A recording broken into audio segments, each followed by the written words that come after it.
The following is a presentation of the Belly Up Sports Media Network.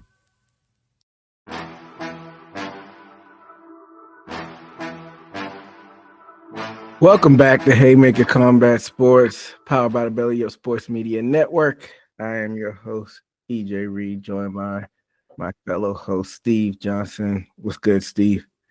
Not much here after a good weekend of fights and a lot of controversy. Yeah, you could say that. It was also like a UFC fight night. I saw the main event and co-main event, but this is a quickie episode, and so we'll get right into it. We'll be discussing this past weekend's fight between Tank Davis and Lamont Roach, and let's get into it. So round one was a feeling out round, not a whole lot of action. Only about 4 total punches landed, which was crazy. Round 2 through 3, well, 2 and 3, not a whole lot going on, so it was really hard to score those rounds. And round 4, Tank picked up the volume in the first half, but then the second half of that round, he got on his bicycle and let Roach kind of chase him around. And then skipping in around 6, Tank started opening up, worked those body shots, and was throwing that jab out. Round 7 was a good back and forth round. And when you thought Tank was starting to pull ahead, Roach had answers of his own. And then round 8, I gave it to Roach. Yeah, he was landing that jab and was answering back with those counter punches and backed Davis up some. Then you go to that round 10 and that weird moment where Tank took a knee and it looked like he was hurt, but then he got back up and started landing the flurry of punches. And it was a good comeback round for him. And then skipping to round 10, skipping around 11. It could have went either way. I leaned Tank, though. And then round 12, I gave the Roach. And in the end, this ended up being a majority draw. 2 refs called it a draw. 2 judges called it a draw, and 1 judge gave it to Tank Davis.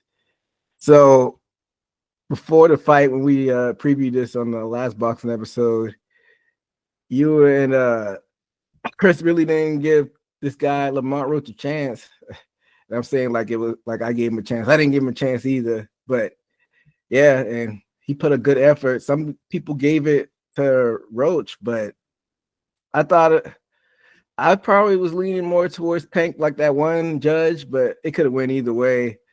I guess it's whether you prefer volume, but on the other side, if you prefer more like power shots, because I feel like Tank was getting the more power shots in, but like we said before, this MMA and boxing isn't karate fighting, so I guess it depends on if you're a judge, what do you value more, the power shots or the more volume? Because like I said, Roach was the busier fighter, but Tank was getting those power shots in. And what were your overall thoughts on this fight, Steve? Very close fight. Like I said, a lot of people question Gervonta's status as far as like who he fights, not taking away his credentials. I think Lamont Roach fought a great fight.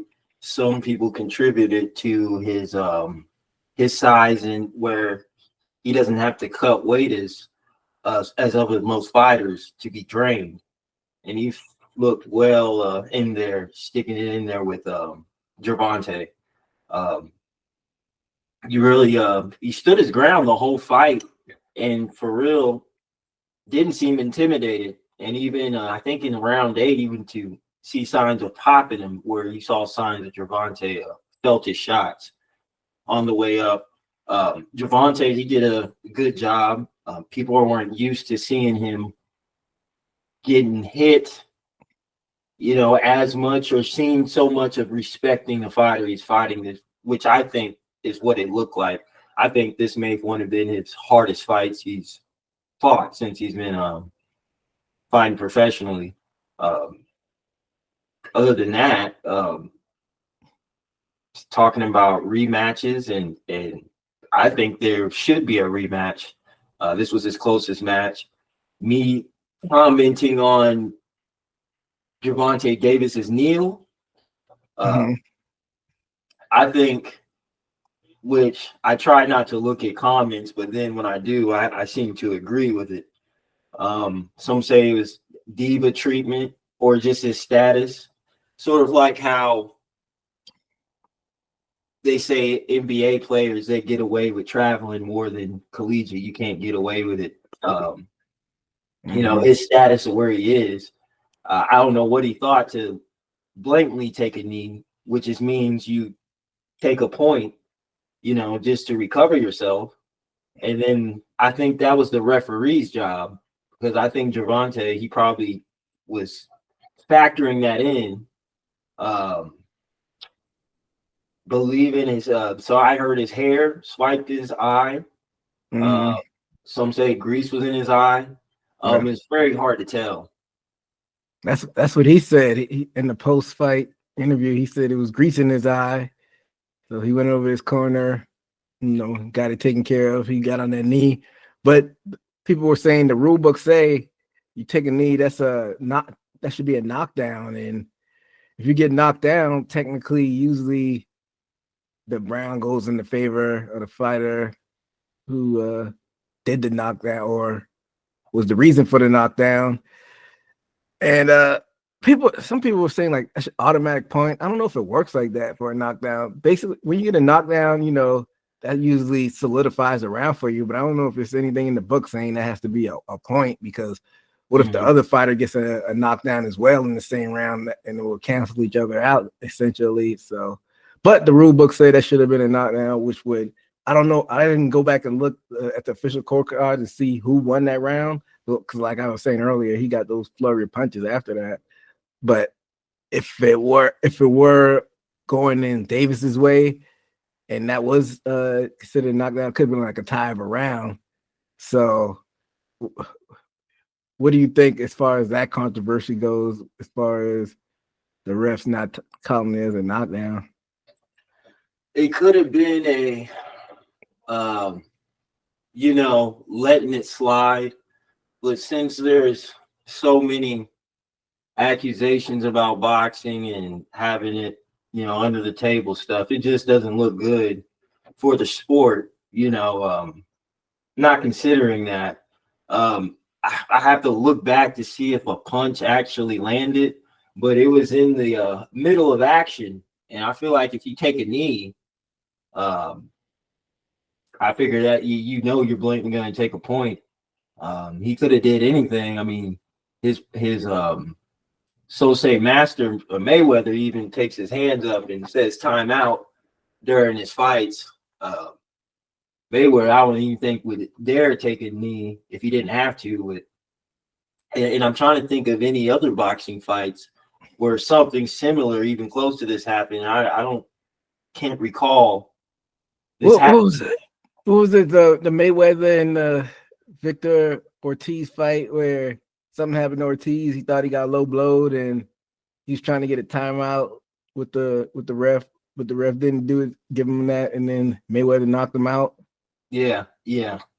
I think there may have been another time where they gave him a timeout, but I can't remember. So blurry.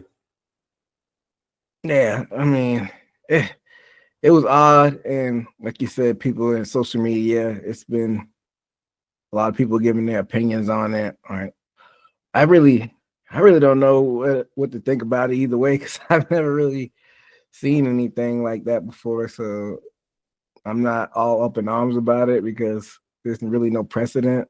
But it is what it is. You just gotta, you know, roll with the punches, no pun intended. But take into consideration that they didn't count that as a knockdown, in your eyes, how do you think the fight went? Who you think won, or do you think it was a draw by looking at the fight in your eyes? I would say it's a draw. I mean, Lamont stayed in there. Either fighter didn't look too vulnerable. You can see him actually both get popped all throughout the fight, landing heavy blows. But like I said, this is the fight Gervonta had. I think this is his biggest contest he ever had. You mean you think it's probably like his the closest contest he had? I would say, yeah. Okay. Mm-hmm. Because name wise, it's probably nobody gave Roach really a chance. Because probably name wise, probably his biggest fight was the Garcia fight. Yeah. But yeah, as far as closest fights, this is probably up there. He had maybe a couple other decisions. I'd have to go back and look at the highlights because I can't even remember how close those ones were as far as the couple decisions he had in the past. But usually he ends up, downloading information and then finishing that later on in the fight. But do you think that kind of came back and bit him in the ass because he's always a slow starter and usually puts it on in the second half of the fight? You think he has to make some adjustments as far as how he does that usually? Definitely, because I don't think he expected a fighter like Lamont Roach to stay with him and stay in front of him, the whole fight actually. I think he actually has to turn it up because I remember watching it. I think you said, if I remember, round 3 was it? He started turning it up with like round 4. Yeah, that's what I noticed when I was watching the fight, and he may pull off, but at that moment I was like, I hope he can pull off and start getting, pulling ahead. But Lamont Roach was sticking with him, and I was like, this might be a closer fight than we thought it was going to be, that's what it turned out to be. Yeah, for sure.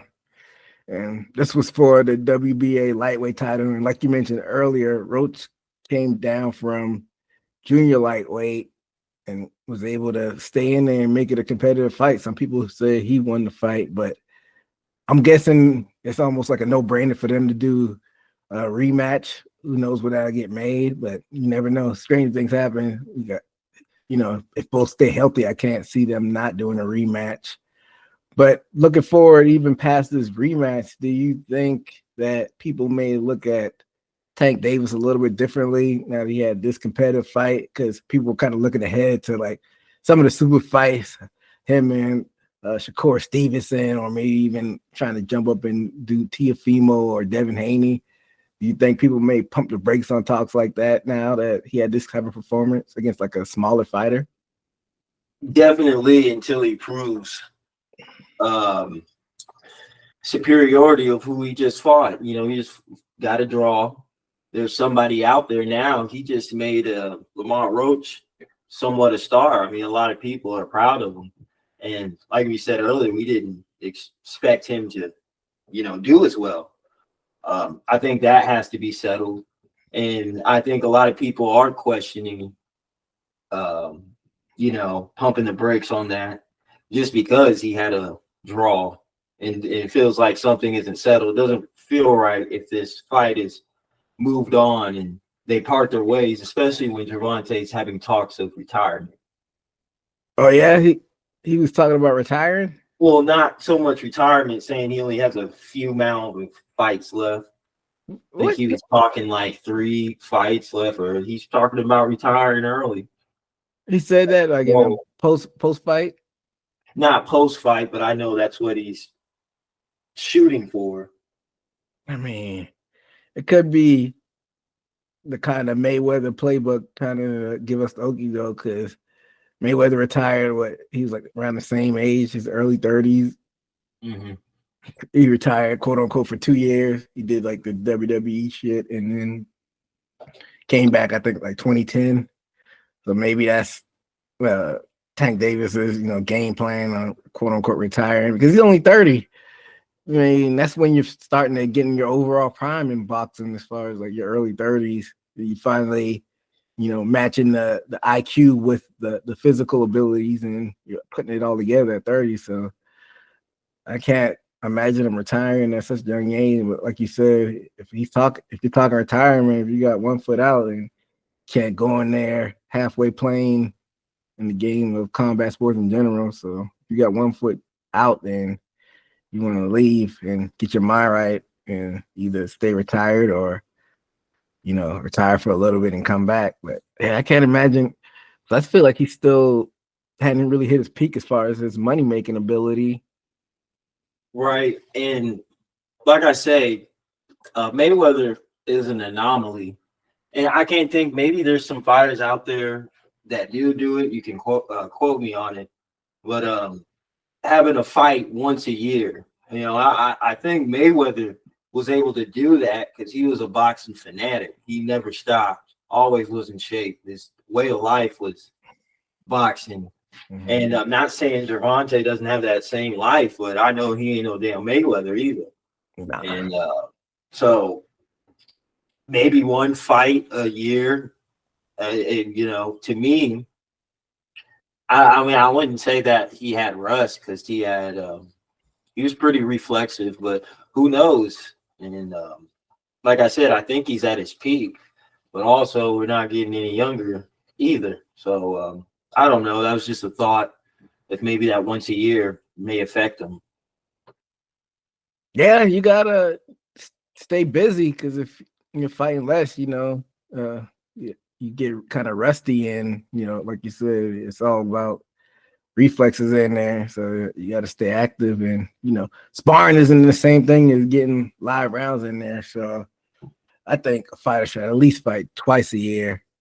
Even back in the day, fighters used to fight like 3, sometimes even 4 times a year. So, but Mayweather kind of set the new precedent where at least 2 times a year. So that's what you like to see out of these fighters, and especially when you're starting to hit your prime, like Gervonta is. But if they make this rematch like we think they are, I guess the immediate rematch, I know we'll actually predict it when it gets actually made, but just your first thoughts on it. Do you think Gervonta could make the adjustments to get in there and either dominate or finish the guy, or you think it just is a bad matchup and Roach will give him another competitive fight? That's a good question because I think this may be Gervonta's first close fight. Maybe if he had a fight like this before, it'd be easy to say what would happen. But I believe Lamont can make the adjustments too.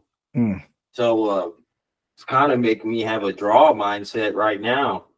But saying that Gervonta's champ, though, I mean, I figure a champ. And like I said, Mayweather had to download Maidana before he started dominating in the second fight. And as far as has Gervonta had any, as far as I recall, rematches before? Not that I could think of. This would probably be his first rematch. See, that would be good to judge just to see how he, adjusted. But saying he's a champion, I would feel like he would adjust right in the fight, but he had a hard time. I think he would be able to show basically the same results. Lamont's been studying him to where Gervonta's got to study a different fighter. I mean, this is a totally new guy. I think Lamont showed a chin, his skill set, his defense and offense. I think he's able to stick it in there, maybe adjust against Gervonta. I would be leaning more towards Roach this time.